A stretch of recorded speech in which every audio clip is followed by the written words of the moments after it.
Alright, back again. Another episode of What's on the Trailer Now. Uh, been a busy afternoon. Put a couple machines. I got the drill off the trailer in the shop, and I got another machine brought in the day that got put in the shop too. They still got to be moved yet, but they're in there. And then after we got them in there, I went and picked up this machine. I'm getting ready to show you. This is a IDOD cylindrical grinder. Got a bunch of stuff with it. Bunch of wheels. Stack of new wheels. The pads that go under it for the vibration. It's a Brown & Sharp number 2. We broke it down into 3 pieces to haul it because this thing is heavy. I think this thing weighs, when it's all together, I think it weighs like 5,000 pounds. Here's the grinding head.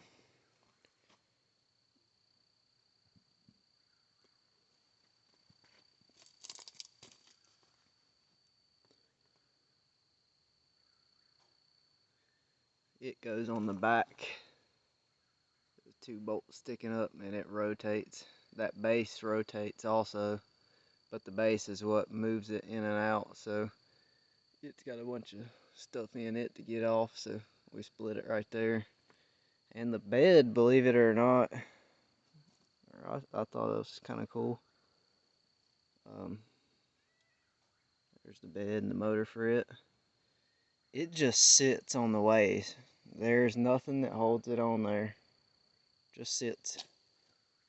The way it moves back and forth is via that rack. This thing fell over on the way back. I had it sitting on some wood. Does not look to have hurt anything though. So. It's got rough ass roads around here.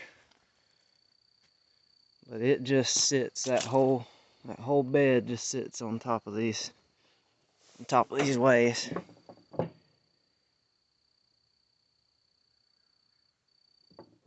Dogs into that gear right there, and that's what runs your bed back and forth.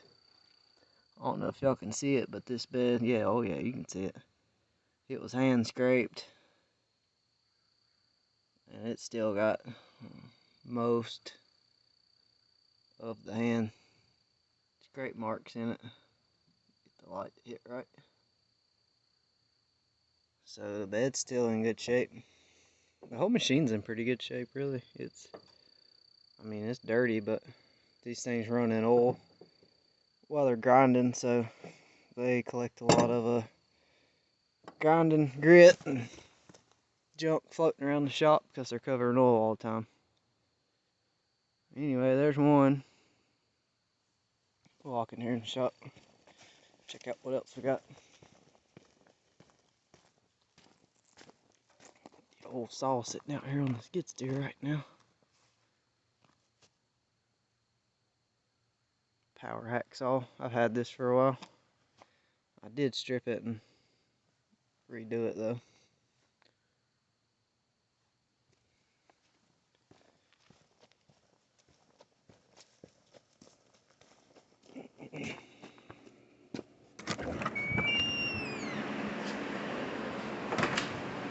Alright, there's the drill in here.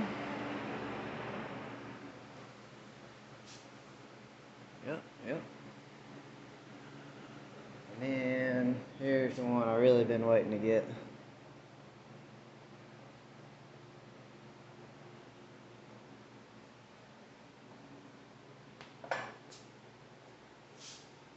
This is by far the nicest lathe I've ever had. By far.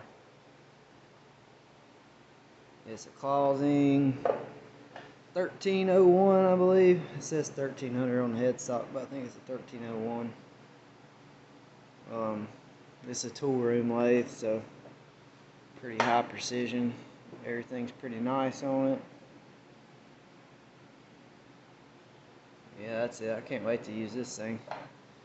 I do got to check to see if the variable speed works, because it has to be, you're not even supposed to turn that when it's not running. It says it right on it. But this thing's variable speed, it changes It's got a CVT drive on it and a gear selector on the top, so it goes from 45 RPM to 2000, I believe it is. So it'll turn on up there, and that's what I've been wanting, is a lathe with more speed.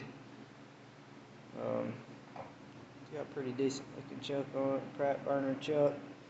I've got a 4-jaw Pratt burner that I need to change the back plate on for it too. And we should be set, get it moved over where Sebastian is. I'm gonna get this one out of here. It's gonna find a new home somewhere. I don't have the room to keep it. It's been a good machine. I might take my DRO and tool post and stuff off of it before I sell it and put them on the closet. Either that, or if somebody wants to pay a little extra and keep it on there, that'd be fine too, as long as I get enough to replace the stuff I got on there. Yeah, I think that about covers it. I'm gonna put that, here's the mill, all the damn beer cans sitting on it. I gotta do some work to it too, and I think I'm gonna turn it at a 45-degree angle and then put the drill right here beside it at the same angle. And I think that'll give the best room and accessibility to the machine. So a lot of work to do, but we'll get there. Alright, guys, have a good one.